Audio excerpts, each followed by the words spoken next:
جی تو کیا طریقہ کار ہے اگر مثال کے طور پہ؟ بارک اللہ فیکم.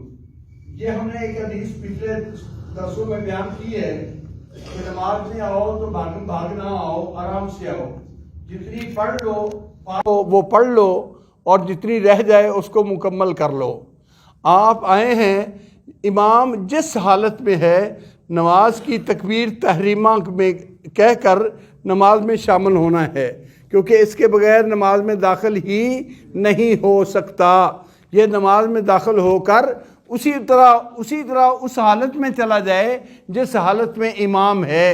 امام کی مخالفت نہ کرے کہ امام سجدے میں ہے اور وہ قیام میں سبحانک اللہ پڑھ رہا ہے.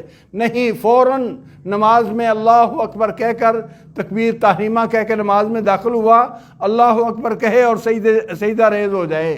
یہ جو امام کے ساتھ رکعت پڑھ لی وہ پڑھ لی. اب امام نے اتحیات پڑھنا ہے، اس کا تو اتحیات کا وقت نہیں. پورا اتحیات پڑھے، پوری دعائیں پڑھے، اللہ سے خوب گریہ زاری کرے. جب امام سلام پھیر دے تو اٹھ کے اپنی رہی ہوئی رکعتیں پوری کر لے. وہ اس کی پہلی بھی ٹھیک ہیں اور اس کی آخری ہوں تب بھی ٹھیک ہیں.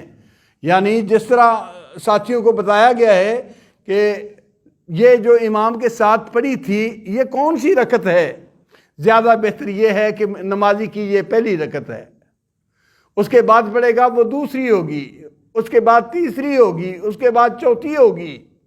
یہ اچھا، آسان، صحیح نماز کی ترتیب اور اس کے موافق طریقہ ہے.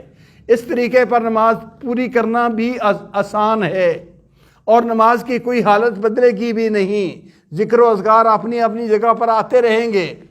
اور اگر یہ سمجھے کہ میری چوتھی ہو گئی اور پہلی تین رہ گئی، میں نے پہلی تین پڑھنی ہے، تو پھر وہ بھی اس طریقے سے بھی اگر نماز پڑھ لے کوئی حرج نہیں.